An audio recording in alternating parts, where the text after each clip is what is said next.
Panamá, buenas noches, bienvenidos a Tú Decides. En esta ocasión nos abocamos a abordar lo que las elecciones generales dejaron. ¿Cuáles fueron esas conclusiones? Las reformas al Código Electoral tan necesarias para poder poner forma a algunos aspectos que pues no han tenido la mejor acogida en la sociedad civil, como el caso de los diputados que han entrado por residuo, cociente, medio cociente, temas de financiamiento, entre otros. También vamos a abordar la lucida participación de los independientes desde cargos presidenciales hasta los demás cargos de elección popular, el papel que jugaron los partidos políticos y nuestras conclusiones generales. Para eso nos acompañan, como el 5 de mayo, Samantha Acrish. Ella es abogada y está con nosotros para decirnos cuál es su conclusión sobre las elecciones generales. Está también con nosotros Aldair Olmos, también es abogado joven, ha participado con otros programas acá en Tú Decides.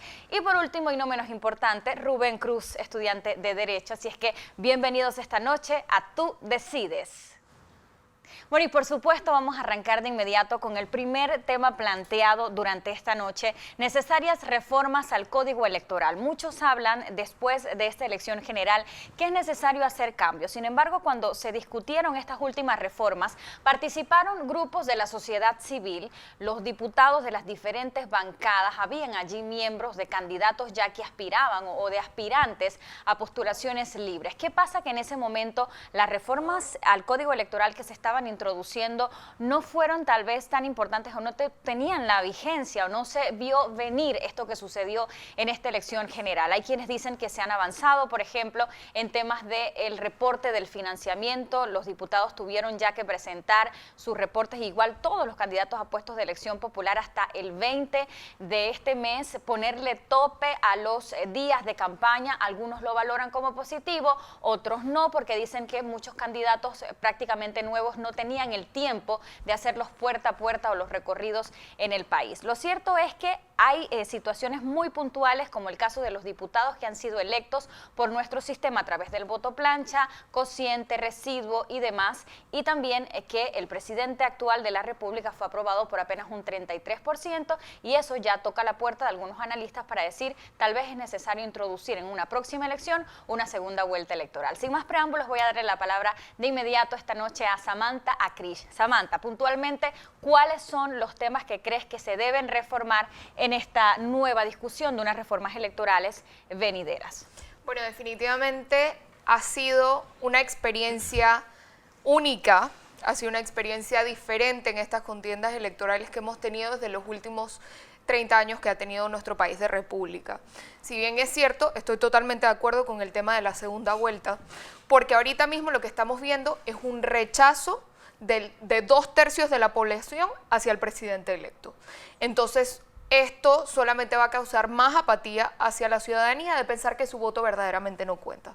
Solamente 1/3 de los votantes eligieron a Nito Cortizo como presidente. Y quizás si existe una segunda vuelta, y hablando con un tema donde existe un 2.5% de diferencia entre el presidente electo y el segundo puesto, la gente piensa, la verdad es que debía haberme involucrado más y pudimos haber hecho una diferencia en cuáles hubieran sido los resultados.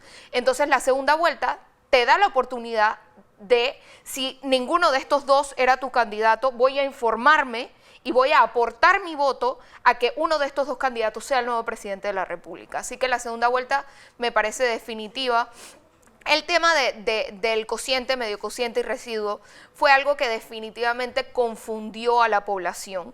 Estamos encontrando casos donde los votos selectivos hacia un diputado o una diputada en específico no fueron suficientes ni siquiera para llegar a 1/4 de cociente, pero de todas maneras son electos diputados de la República por el tema del voto en plancha, que a mí en lo personal me parece un fraude por completo a nuestro sistema electoral.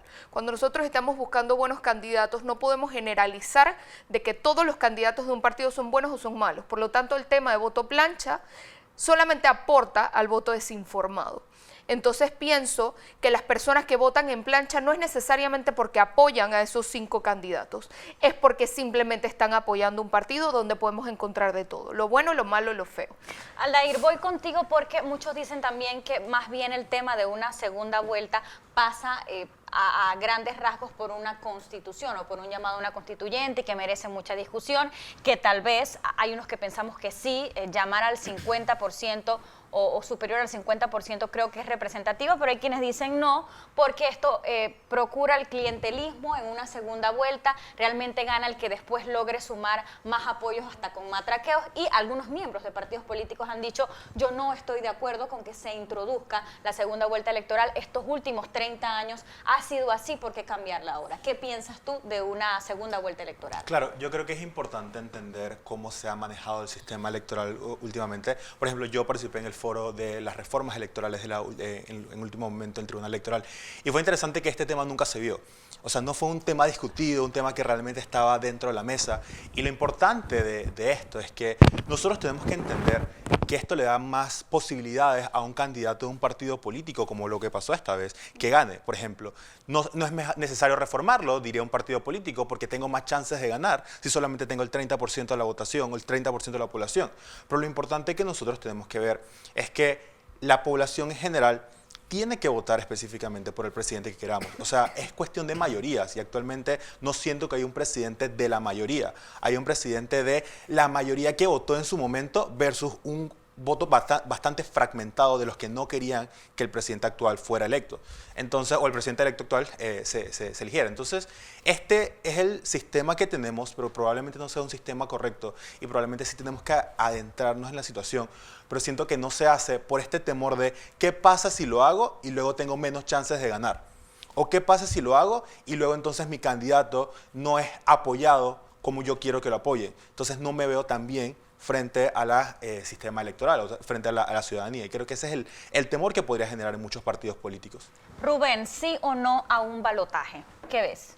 Bueno, la verdad, yo pienso que la necesidad más imperante que nos deja estas elecciones es evaluar las reformas constitucionales. Yo considero que definitivamente es mediante la reforma constitucional que vamos a lograr poder, de alguna u otra manera, cambiar el tema de la segunda vuelta, que es necesario. ¿Por qué es necesario? Porque hay un sabor agridulce con la elección de este nuevo presidente, y eso es cierto. Si nos vamos a las calles, ¿qué presidente queda con el 33%? ¿Qué pasa con el resto del porcentaje de personas que no están de acuerdo con esta elección? ¿Por qué no se les da una oportunidad para que de alguna u otra manera elijan entre otras dos figuras? Entonces, a mí me parece que lo más puntual dentro de este tema es las reformas constitucionales, para no solamente cambiar este aspecto de la Constitución, sino muchos otros en temas de la administración, de la cosa pública como tal, o del Estado como tal, que deben ser cambiadas. Ya me has dicho tú, Samantha, el tema también del voto plancha. Quiero escucharte también hablar sobre el voto plancha, el cociente, el residuo. ¿Cómo lo ves? Claro, yo siento que primero que todo tenemos que entender que estamos en un sistema electoral que la ciudadanía no conoce.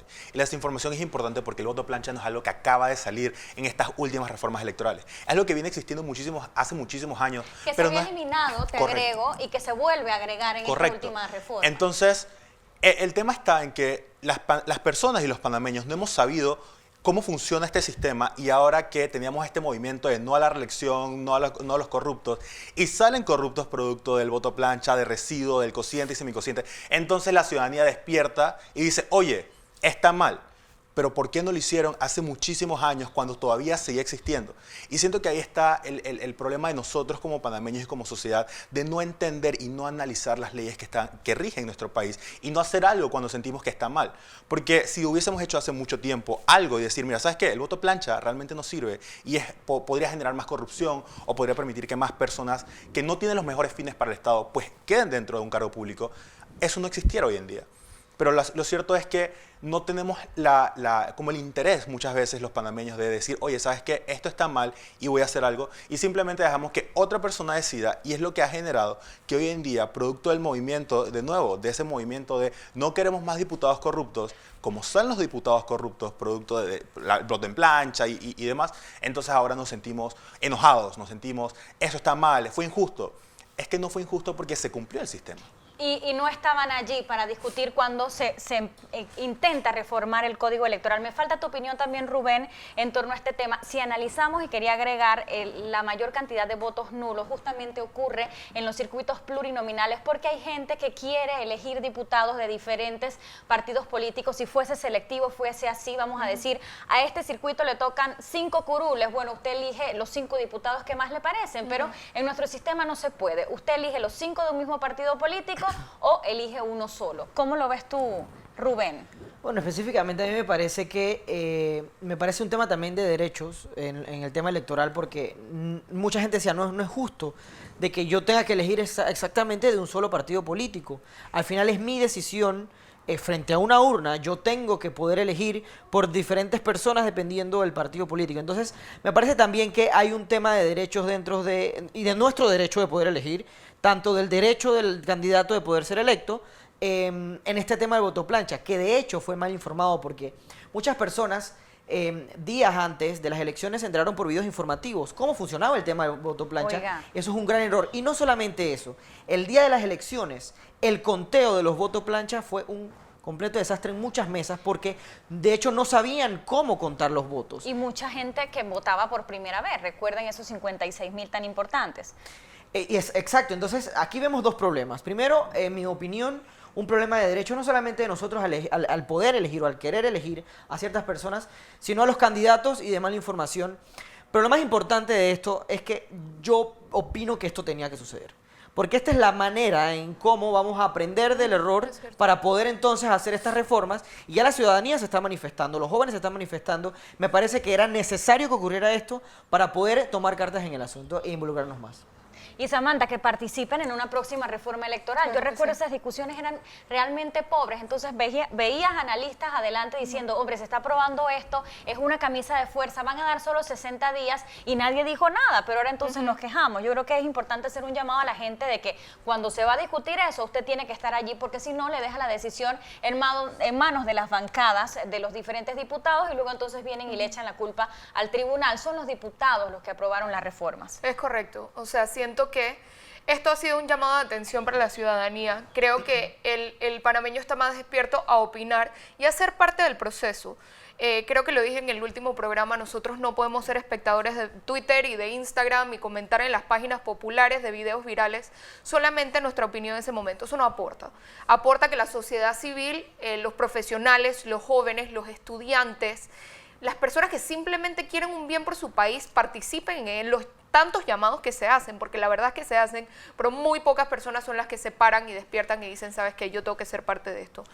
No tenemos que ser grandes políticos, no tenemos que estar metidos dentro del sistema, simplemente tenemos que ser personas con raciocinio suficiente para entender cuáles fueron los problemas de estas elecciones. Rapidito, Rubén, que nos vamos. No, y de hecho también considero que esto es un ejemplo de la escuálida asamblea que teníamos, ya que ellos aprobaron algo que luego se quejaban, porque decían, el tema de la campaña, el tema de la veda, ellos mismos se quejaban luego de la veda y de todos los plazos y los términos, pero ellos mismos, irónicamente, fueron quienes pues aprobaron estas reformas. ¿Será que no leían, Aldair? Ese es el problema, yo siento. O sea, a veces no le dan la oportunidad simplemente a la ley del documento de qué es lo que tiene. O sea. Bueno, vamos entonces con la escuálida asamblea, que me quedé con eso, Rubén, sé que te corté ahí, vamos más adelante a retomar el tema, pero tenemos que hacer el primer cambio para publicidad, por supuesto, hay mucho más que compartirle en esta noche de Tú Decides, analizando las elecciones generales. Volvemos. Pronto regresamos con Tú Decides. Estamos de vuelta con Tú Decides. Estamos de regreso y en estos 30 años de celebrar elecciones democráticas post-invasión, probablemente no se habría vivido en las últimas una elección tan tensa como esta, precisamente por el estrecho margen que hubo entre Laurentino Nito Cortizo, presidente electo, y el candidato presidencial por Cambio Democrático, Rómulo Rux. Esto mantuvo en vilo a muchos activistas, miembros de campañas y a la ciudadanía en general, que a eso de las 12:30 de la noche todavía no conocían quién finalmente sería el presidente de Panamá. Eso de las 2:45 bajan entonces los magistrados para decir que a través de la transmisión extraoficial de resultados ya se tenía un presidente, pero la Junta Nacional de Escrutinio puso mucha atención a esta cobertura, no certificó ese resultado hasta 3 días después. Justamente conversamos con la presidenta de la Junta Nacional de Escrutinio, Nivia Roxana Castrellón, que nos relata cómo se vivieron las elecciones desde el seno del conteo de votos, desde la Junta Nacional de Escrutinio. Vamos con esto.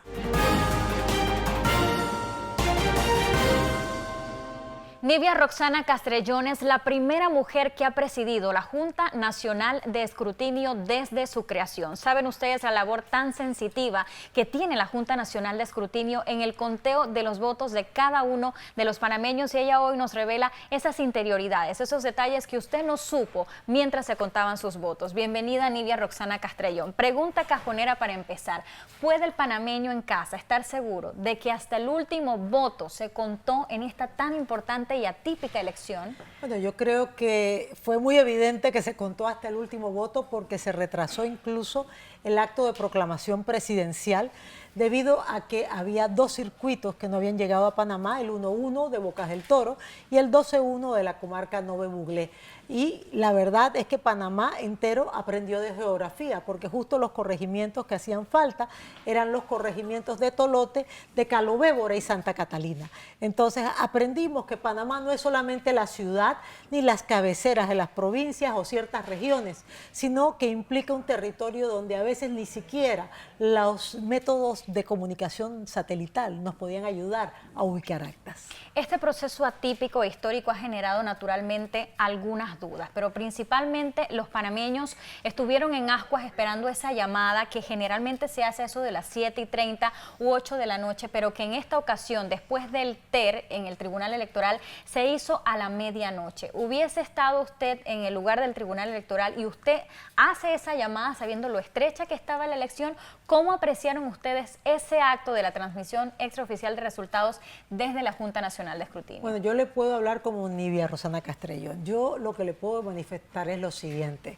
Fue una decisión que fue un acto de fe y de confianza al algoritmo que determina la tendencia irreversible, porque la realidad es que había un rango bastante estrecho.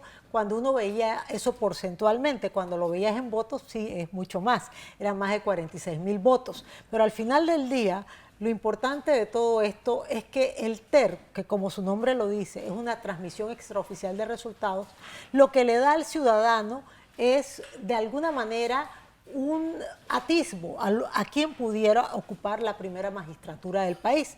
Eso es importante porque en Panamá, en nuestro pasado, hemos tenido situaciones muy difíciles. En Panamá se han cancelado recuentos de votos, se han al final del día hecho cosas tan terribles que nos lo cuentan personas que en su momento estuvieron en las mesas en el año 89, que llevaban las urnas a los cuarteles y lo que pedían en ese momento los militares eran que quemaran las urnas. Eso pasaba en Panamá, ya eso no pasa. Entonces es muy relevante el hecho que tengamos una transparencia en la forma en que son elegidos las personas que son candidatos de elección popular. Pero usted, como magistrada, si hubiese sido ese escenario del Tribunal Electoral, ¿usted hubiese hecho esa llamada? Porque hoy es el sinsabor que deja. ¿Se debió o no se debió hacer esa llamada? Mira, yo pienso que al final del día es una decisión personalísima. Pienso que si me hubiera tocado a mí, probablemente no hubiera habido llamada si yo hubiera sido la magistrada. Pienso que los magistrados estuvieron muy seguros de el algoritmo que marca la tendencia irreversible, pero al final del día para ellos también era más sencillo darnos la responsabilidad a nosotros como Junta. Realmente ellos asumieron una responsabilidad también. Porque si hubiese variado, ¿hay garantía de que ustedes hubiesen dicho? Toda la garantía del mundo. A mí no me tiembla la mano si hubiera sido el resultado diferente, pero el resultado no fue diferente. ¿Y qué tanto varió? Tal vez en términos porcentuales. Mínimo, fue una diferencia de 1.1%, fue mínima la diferencia. Pero lo relevante para el panameño, que entonces se pregunta allá en casa, bueno, ¿y para qué está la Junta Nacional de Escrutinio? Justo porque nosotros somos los veedores. Nosotros hacemos un escrutinio manual en donde llegan las 39 actas circuitales con sus correspondientes actas de mesa, más el registro de electores residentes en el extranjero. Y entonces nosotros verificamos la información y en efecto sí hubo incidencias y sí hubo situaciones, pero todas ellas atribuibles en temas de índole aritmético, que muchas veces eran corregidos en el nivel de la Junta Circuital y algunos nos tocaron corregir a nosotros. Lo que sí le puedo decir es que en 2014 hubo 51% de actas con incidencia a nivel de la Junta Nacional de Escrutinio y en nuestro caso hubo una disminución al 32% de incidencias. Y me agrada saber esa estadística, pero también me agrada saber que el punto estuvo en básicamente aritmético, que no hubo saña o intención de cambiar el resultado o violar esa voluntad popular. Pero por supuesto, yo creo que es muy importante que se sepa también que en todos estos procesos, las personas que están en las mesas, que toman las decisiones, son personas de la sociedad civil, no son funcionarios del Tribunal Electoral. Y está la presencia de los representantes de los partidos políticos y de los candidatos por libre postulación. Eso significa que si un acta de mesa viene mal y está firmada por los representantes de quienes están en cargos de elección, definitivamente ellos no están haciendo el trabajo como corresponde. Entonces, mi gran recomendación es que no busquen a personas un mes antes o 15 días antes para que los representen en las mesas. Claro. Vengan con gente que tenga la camiseta bien puesta porque, ojo, el interés del representante del candidato es velar por los votos del candidato, pero el interés nuestro es otro, es velar porque se cumpla la voluntad del elector. Y nosotros lo que buscábamos siempre era eso. Si alguien votó por X candidato, no era darle el voto a alguien, sino respetar la voluntad al final del mandato popular. Ahora bien, ¿funciona este sistema electoral idealmente con el Tribunal Electoral por separado de la Junta Nacional de Escrutinio? ¿Es eso lo ideal que ha dicho la historia? Porque para algunos extranjeros es una cuestión distinta. ¿Por qué no lo hace el mismo Tribunal Electoral que organiza? ¿Por qué ceder esa responsabilidad a una junta que se crea cada 5 años? Bueno, yo creo que es precisamente porque no hay ningún tipo de vinculación en particular. Yo no tengo afiliación política, nunca la he tenido. A mí me hace mucha gracia porque me vinculan con Medio Humanidad y la realidad es que jamás en mi vida le he dado mi firma a ningún partido político ni a ningún candidato por libre postulación, muy por el contrario, y más bien he tratado siempre desde la sociedad civil de hacer cosas. Mis compañeros de la Junta tienen el mismo perfil. Entonces, ¿qué pasa? Es un sistema de pesos y contrapesos. No pensemos en un sistema en el cual el tribunal hace todo cuando hay una Junta Nacional de Escrutinio. Recuerden o piensen qué ocurriría, no ahora con los personajes de hoy, en el futuro, si de pronto no son las mismas personas o tienen el mismo perfil de quienes hoy ocupan o tienen la responsabilidad. Yo creo que al final es un tema de institucionalidad y en la democracia lo importante no es el voto directo, es quién cuenta ese voto. Claro. Y que lo haga valer al final. Ustedes nos estuvieron sufriendo, hay que decirlo, casi hasta 5 días después de la elección, hasta el viernes. ¿Qué va a pasar con los diputados del Parlacén? Porque todavía no tenemos el resultado. Bueno, yo primero quiero explicar una cosa. La responsabilidad de la Junta Nacional de Escrutinio no es recolectar actas en el territorio nacional. Eso le corresponde al Tribunal Electoral y a la fuerza pública. Así que nosotros estábamos esperando las actas y nosotros tenemos hermanitos, que son las juntas circuitales. Y la Junta Circuital es tan autónoma como nosotros. Entonces, si la Junta Circuital del Circuito 1 o del Circuito 12-1 no estaba lista para enviarnos la información, eso es respetable y hay que además respetarlo. Entonces, ellos tenían toda la autonomía para demorar el tiempo que considerasen, por un lado. Y por el otro lado, muy relevante que se tenga claro que en el caso del Parlamento Centroamericano necesitamos una certificación de la Dirección Nacional de Organización Electoral que determina si en efecto hay partidos políticos que van a sobrevivir, cuántos son, qué porcentajes obtuvieron, y es de todos los cargos de elección popular, no solamente para presidente. Y con base a esa información es que nosotros podemos hacer los cálculos correspondientes para asignar las curules. Y creo que en el caso, por ejemplo, del FAT, que ahorita mismo está buscando llegar a ese 2% y que no ocurra lo que pasó en la elección pasada, que no alcanza a subsistir en el sistema. Por lo menos allí vamos a ver ese dramático caso. Yo tengo que preguntarle antes de irme su opinión en torno a la posible implementación del balotaje en Panamá, un resultado muy estrecho. Ya hemos tenido un presidente con el 33%, sin embargo, no tan cerca el primero del segundo. ¿Cómo aprecia usted que se implemente la segunda vuelta en Panamá? Yo creo que se deben implementar otras cosas, más allá de la segunda vuelta. A mí me gustaría que se eligieran a los diputados a la mitad del término, no al mismo tiempo que con la elección presidencial. A mí me gustaría mucho eso, porque yo creo que disminuiría esos rumores o ese tinte de clientelismo que a veces se ve con el tema de los diputados y la elección a la Asamblea Legislativa, por un lado.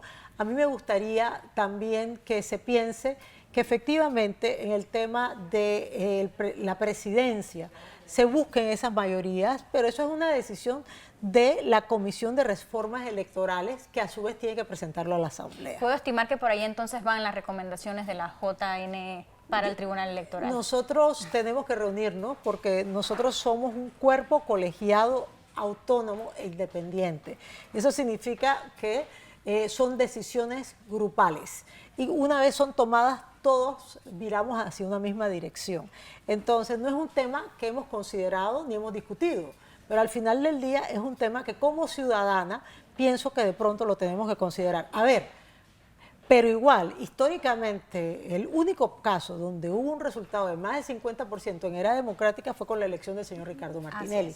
O sea, aquí en realidad los presidentes no han tenido estos grandes apoyos y el sistema ha funcionado. Ahora bien, si queremos mayor legitimación, el pueblo panameño, al final representado en un sistema de democracia representativa, que es con una asamblea que determinará si en las reformas electorales se pudiera considerar una segunda vuelta. Ahí está. Bueno, para finalizar, por último, ¿le han ofrecido a usted algún cargo, algún ministerio en esta administración? Porque por ahí su nombre suena para el Ministerio de Educación. Ay, a mí me hace tanta gracia. A mí me han ofrecido otras cosas más importantes que esa antes de que hubiera una elección y yo todas las deseché. Yo quiero explicarle a las personas que no tengo ningún interés en un cargo público, que jamás participaría en una Junta Nacional de Escrutinio para que me dieran alguito porque no lo necesito. Eso es muy importante que lo tengan claro y además yo con mucho gusto ayudo a mi país como voluntaria. Yo no necesito que un chequecito, que me hagan ese favor. Muchas gracias. Yo ayudo a Panamá, lo he hecho siempre y gracias a Dios lo he podido hacer desde la libertad. Así que a esta edad que ya tengo, que quiero que lo sepa todo el mundo, casi 60 años, no estoy para meterme en un ministerio. Muchas gracias por hacerme la pregunta y poderlo desmentir por segunda vez. Bueno, ahí está, en primicia entonces para Tú Decides. Gracias, Nidia Roxana Castrellón, por estar aquí revelando esas cuestiones que tal vez usted no conoció mientras se contaban los votos en esta elección histórica del 2019. Vamos a continuar después de un cambio para publicidad. Volvemos. Pronto regresamos con Tú Decides. Estamos de vuelta con Tú Decides. Bueno, y hay quienes creen que fue responsable que la Junta Nacional de Escrutinio recibiera la totalidad de las actas para certificar eso que habría dicho en primera instancia el Tribunal Electoral. ¿Cómo lo ven ustedes? Comienzo a preguntar por acá al Aldair. Mucha tensión se vivió. Sí, claro que sí. Yo siento que es muy importante que la Junta Nacional de Escrutinio sea el ente que realmente diga quién gana las elecciones y quién es la persona que queda como presidente electo en este caso. Muy personalmente pienso que no, la verdad es que no entiendo el papel del Tribunal Electoral en este caso, de por qué hacen una llamada de, oye, ¿sabes qué? Eres el virtual presidente o eres el que tienes la mayoría de los votos, cuando se ha demostrado y hemos visto inclusive en estas elecciones cómo la cantidad de votos puede variar de posición en posición. Entonces yo siento que no es tan responsable inclusive el Tribunal Electoral estar diciendo, oye, eres el virtual ganador, sino la persona es la Junta Nacional de Escrutinio, decir, o sea, ¿no crees que se debió hacer la llamada? No siento que se debe hacer la llamada en ningún caso. Porque aportó un poco a que la gente se fuese a acostar tranquila, un poco a alivianar las cargas. Muchos decían, bueno, la transmisión extraoficial durante estos 30 años no ha variado, o sea, lo que hace la JNE es certificarlo, pero si tú tienes esa opinión, digo, me parece muy válido. ¿Crees que la llamada no se debió hacer? Pues claro que no, yo siento que las personas tienen que esperar hasta el momento de que la Junta Nacional de Escrutinio, quien es el ente encargado por el propio Tribunal Electoral, diga quién gana las elecciones para entonces poder decir públicamente, ganamos, no ganamos, esto fue lo que pasó. Sin embargo, yo siento que no es lo que pasa, siento que esta llamada del Tribunal Electoral a veces puede inclusive desinformar, porque podría pasar el caso de que no gane el virtual presidente o qué sé yo.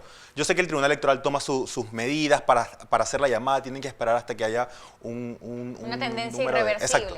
pero yo siento que es la Junta Nacional de Escrutinio el único ente que debería decir eso y no el Tribunal Electoral. Hombre, estábamos sobre el 92%. ¿Qué dices tú, Samantha? Sí, la verdad es que estoy totalmente de acuerdo con Aldair. Siento que fue irresponsable en esta contienda personalmente. No estoy de acuerdo que no se debe hacer en ningún caso, pero en este caso en particular, donde estábamos hablando de que por la gran mayoría del conteo de votos tuvimos entre un 1.5 y 2.5% de diferencia, me parece hasta un poquito antidemocrático no esperar hasta esa última urna que se cuente. Hasta el 100%. Es correcto. Ahí nos hubiese dado hasta las 3 de la mañana en cobertura. Rubén, ¿qué nos dices? Bueno, definitivamente que yo considero que el factor principal por el cual me parece a mí que no se debió dar este virtual ganador o aparente virtual ganador fue la diferencia de porcentajes que existía.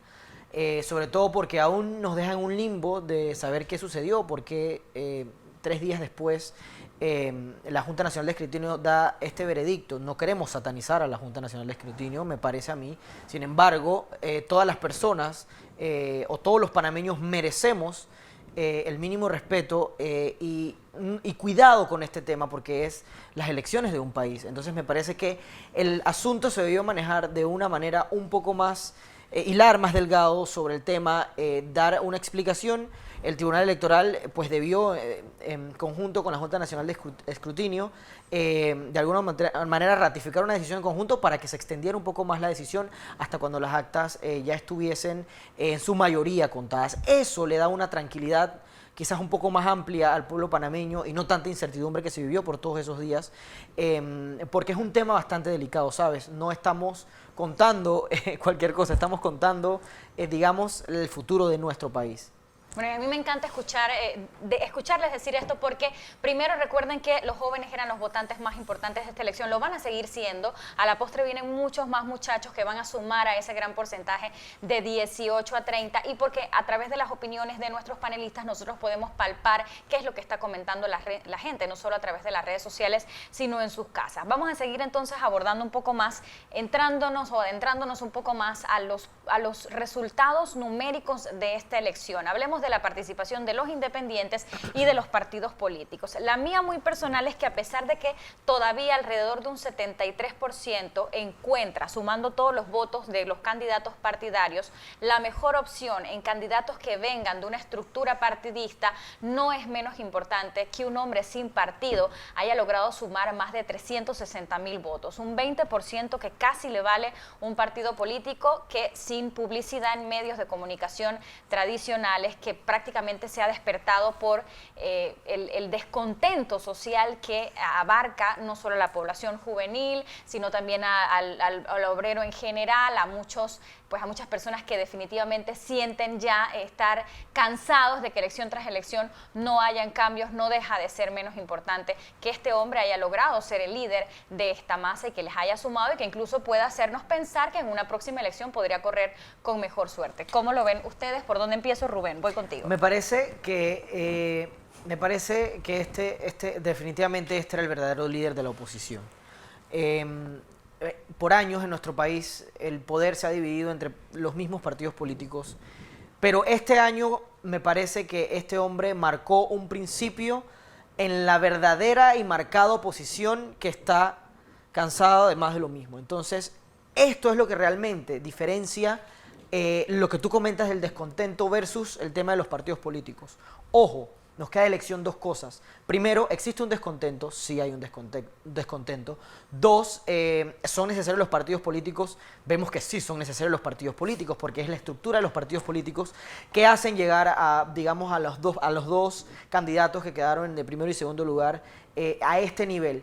Pero me parece a mí que esto va a marcar un principio en el tema de los independientes y de que debemos estar muy atentos con este tema porque en las próximas elecciones podría darse un giro a todo este tema partidista y el próximo presidente quizás podría ser una persona independiente. Ojo, que yo no estoy de acuerdo y en eso te respaldo con el debilitamiento de los partidos políticos. Hay que ser muy responsables. No todo el que milita en un partido político es una persona que es corrupta o que tiene mala imagen. Hombre, ellos han levantado el sector terciario del país sobre el que se sustenta nuestra economía, porque son los candidatos de partidos los que han hecho gobierno. Todavía nosotros no tenemos un parangón para poder evaluar una gestión de una persona que haga gobierno sin un partido político. Yo no es que creo que todo el que venga de partidos políticos es malo, sin embargo veo muy interesante esta última participación de los independientes. Tú precisamente, Samantha, eres partidaria de las personas sin partido, te gustan las figuras independientes. Sí. ¿Qué nos tienes que decir? Bueno, primero que todo es un nivel de orgullo de que el panameño, independientemente si tenía un partido o no, se informó, y yo siento que en estas elecciones el panameño salió mucho más informado que en otros casos. En el caso de la figura independiente que quedó en tercer lugar, yo orgullosamente soy una de esas 369,000 personas, y fue finalmente sentirme identificada con alguien que estaba haciendo una oposición a los partidos tradicionales. ¿Qué pasa? Que por más y que tenemos estas figuras de los partidos políticos que no son importantes, son la base de la democracia, están sumamente debilitados porque no existe relevo generacional. No, o sea, cuando identificamos personas, líderes de los partidos que son corruptos, no hacemos nada al respecto, los mantenemos dentro del sistema, y eso ha hecho que las personas sientan apatía hacia los partidos políticos. Entonces, ¿qué pasa? Encontramos casos en estas elecciones donde habían más personas inscritas en un partido de la cantidad de votos que tuvieron. Eso significa un rechazo a su propio partido.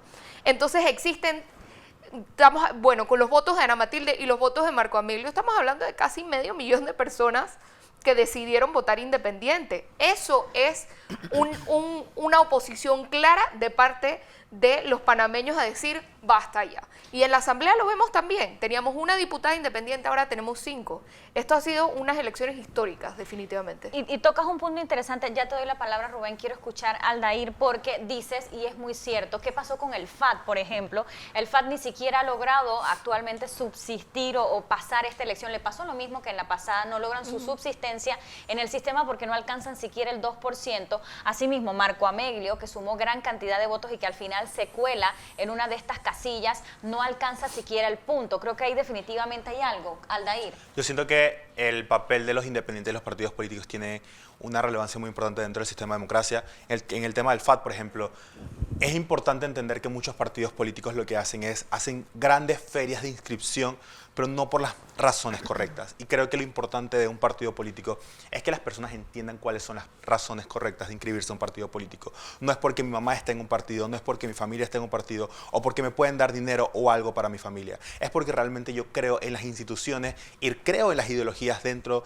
del partido político y que el partido profesa.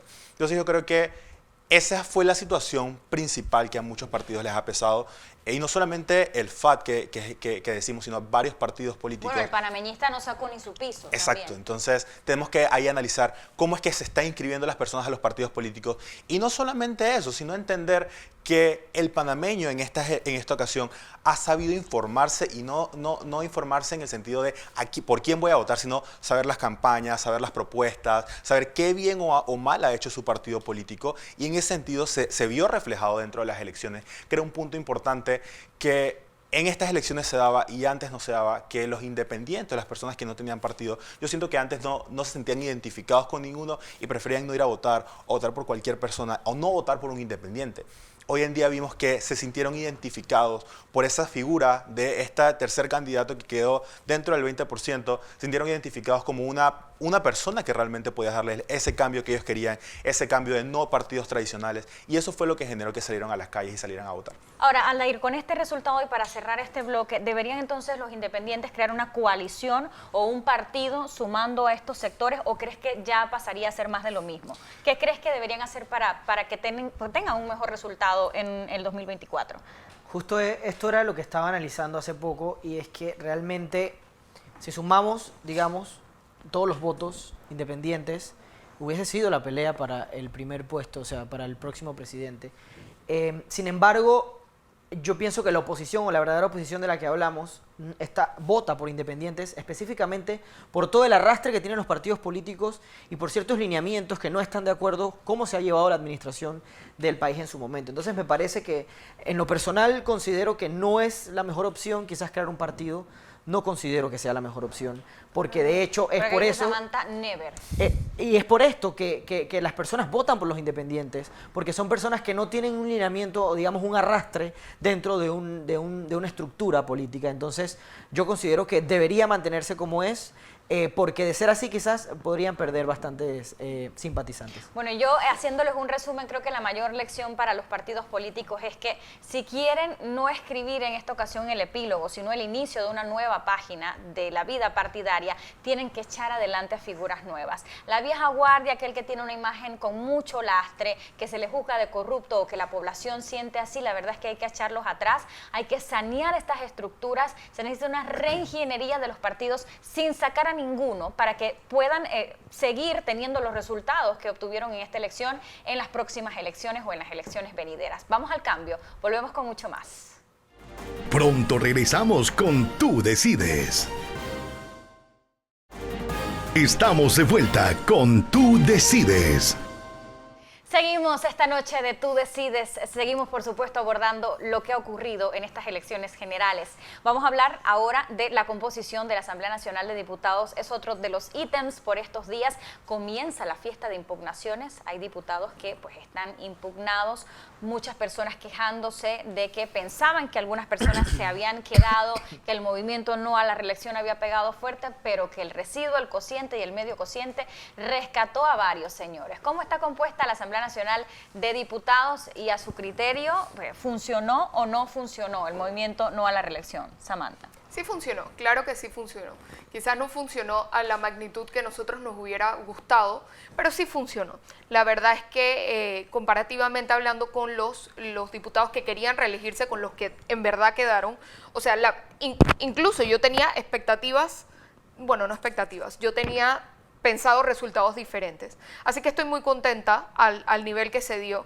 Es sumamente lamentable porque internamente dentro de partidos sucedieron situaciones, por ejemplo en el 8-7 con el caso de Carla García y Cristiano Adames, donde selectivamente Carla García tenía más votos y ahorita mismo se encuentra en la incómoda posición de tener que impugnar a alguien de su propio partido. Pero la verdad es esa, el 8-7 votó por Carla García, no por Cristiano Adames, sin embargo los resultados fueron diferentes debido a este sistema. Entonces, ahorita mismo estábamos en medio periodo de impugnaciones.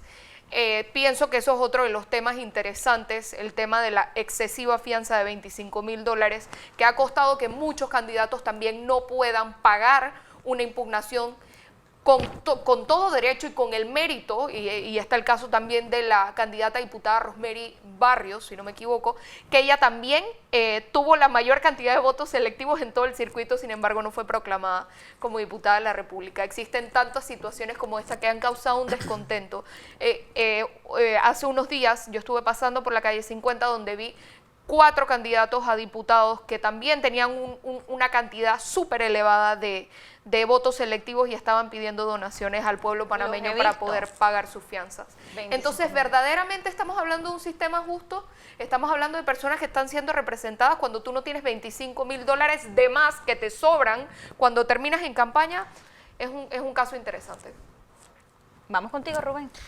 Mira, esto me preocupa a mí, me preocupa mucho, porque nuevamente lo repito, es un tema de democracia y el hecho de que tú tengas que pagar para poder que se te resuelva un derecho o para poder que se haga justicia sobre un tema, me parece, la verdad, algo bastante irresponsable. Definitivamente este tema del cociente, el medio cociente del residuo ha sido un verdadero dolor de cabeza. Hay que reestructurarlo, hay que hacer una reingeniería en el tema electoral, porque considero que no es justo desde ningún punto de vista que un candidato que hizo campaña y que fue de alguna u otra forma votado, no tenga que pasar estas circunstancias, porque al final si nos vamos al estricto derecho como tal, es el voto, es la representación de la persona. Si un candidato tiene más votos que X candidato, entonces por lógica y por sentido común, esa persona es una persona que es más adepta al puesto porque las personas votaron por él. Entonces no es justo desde ningún punto de vista que estas personas tengan que número uno, pasar por este proceso, y número dos, pagar una fianza de $25.000, que me parece una suma totalmente exagerada para poder que se le reconozca un derecho que el pueblo le está dando mediante las urnas. Esa es mi opinión. Bueno, y las impugnaciones van a llover, señores. Vamos contigo, Aldair. Yo creo que el tema principal dentro de la fianza está, entendiendo el sistema de derecho como abogado, entiendo que este tema específicamente es bastante delicado. Estamos hablando de la impugnación de un candidato que fue proclamado como diputado de la República.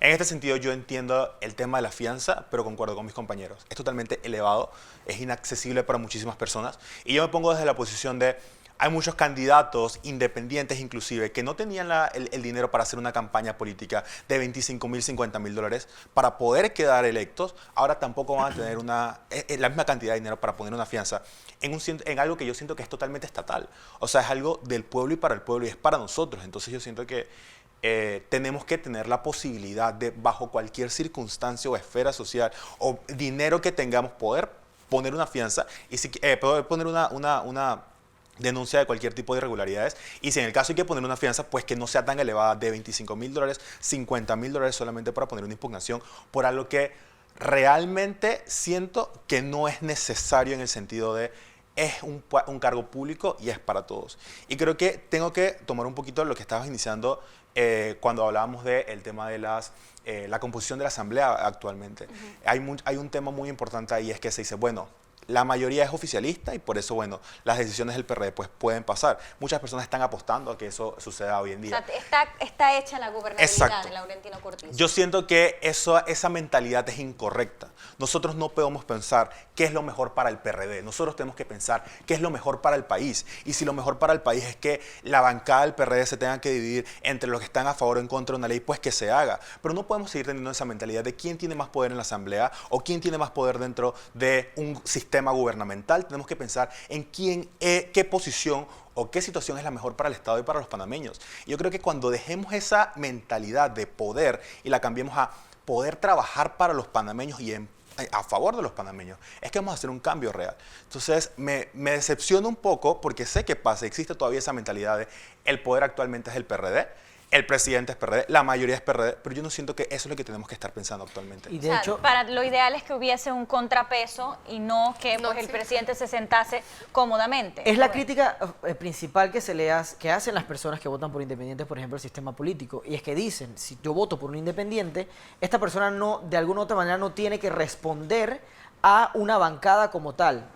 La diferencia es que las personas que votan por un partido, una bancada como tal, entienden, cosa que está incorrecta, como lo decía él, entienden que ellos deben seguir los lineamientos de su bancada, cuando esto no debe ser así.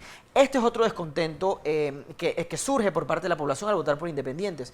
Y otro tema muy importante, se supone que la justicia en nuestro país debe ser gratuita y que la democracia es una de nuestras bases, entonces, ¿por qué seguimos cobrando una fianza para reclamar algo que va a favor de la justicia y que va a favor de la democracia? Me parece esto que es algo que debemos evaluar.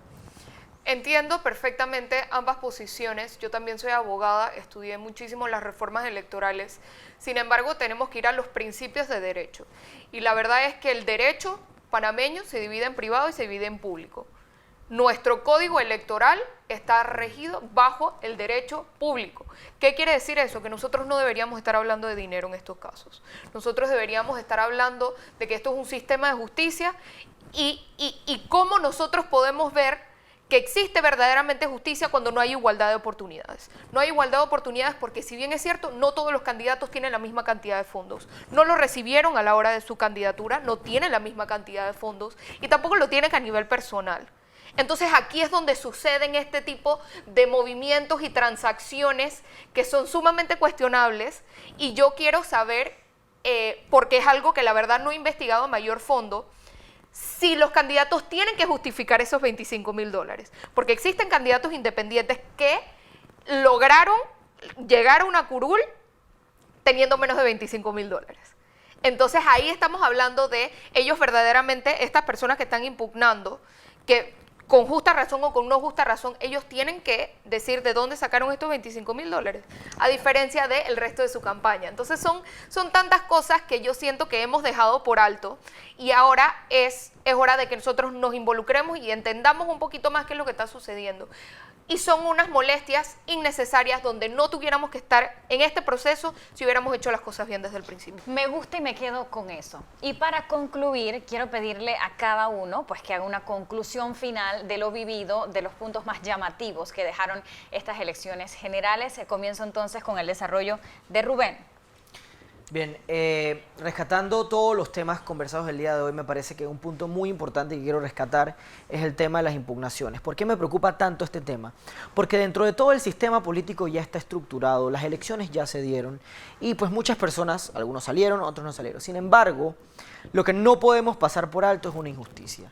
Me parece que en este momento debemos velar porque al César lo que es del César.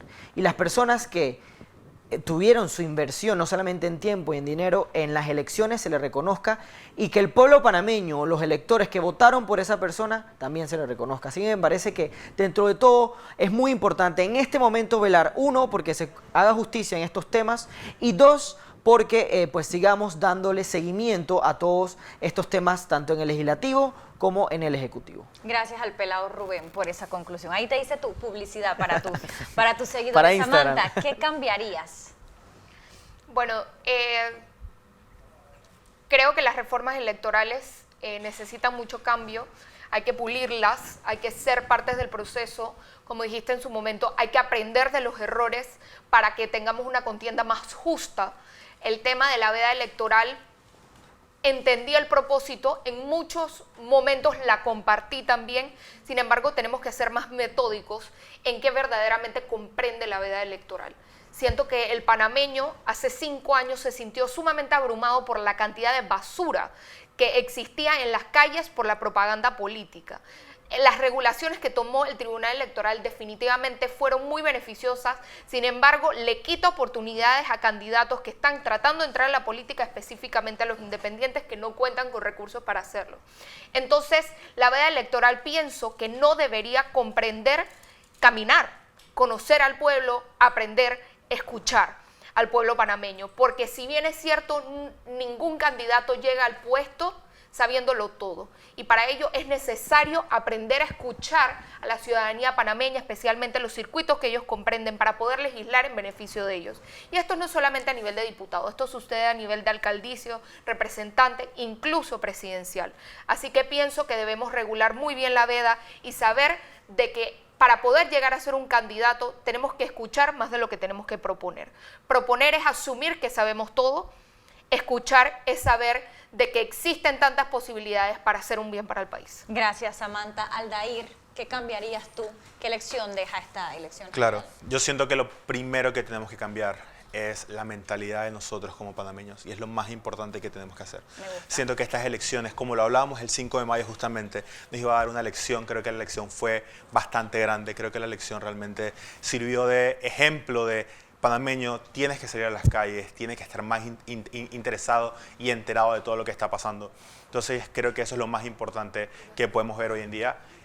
Para mí, yo siento que la lección es sal a las calles, entérate. Ya viene el foro próximamente 2020, el foro de reformas electorales. Fíjate qué va a pasar en estas reformas electorales. Fíjate qué están haciendo los diputados.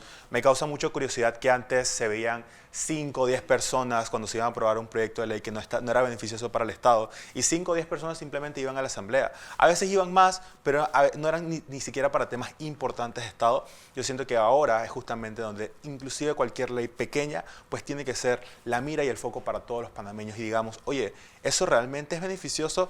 ¿Realmente está haciendo un cambio dentro del Estado? ¿O simplemente estamos aprobándolo porque queremos aprobarlo en base a una ideología política? Siento que lo importante ahora es nosotros entender qué vamos a hacer en estos próximos 5 años y no en los 5 años, en el resto de nuestra historia como república.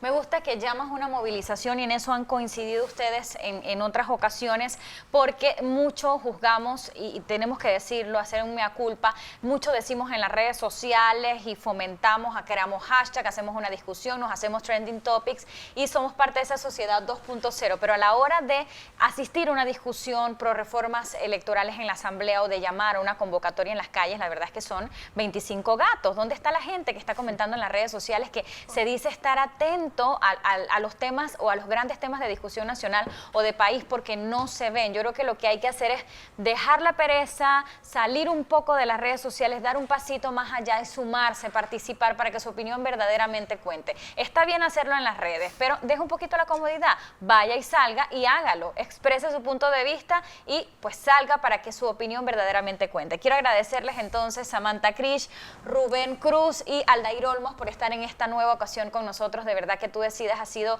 pues un espacio para que la juventud depositase ese voto informado y los tenemos aquí nuevamente para hacer la conclusión general desde voces jóvenes, desde voces que participaron en discusiones, en campañas en general y que vivieron de cerca lo que sintió el panameño en este 2019. Sin más entonces les digo hasta el próximo Tú Decides. Yo soy Guadalupe Castillero y me encantó acompañarles. Nos vemos en la próxima.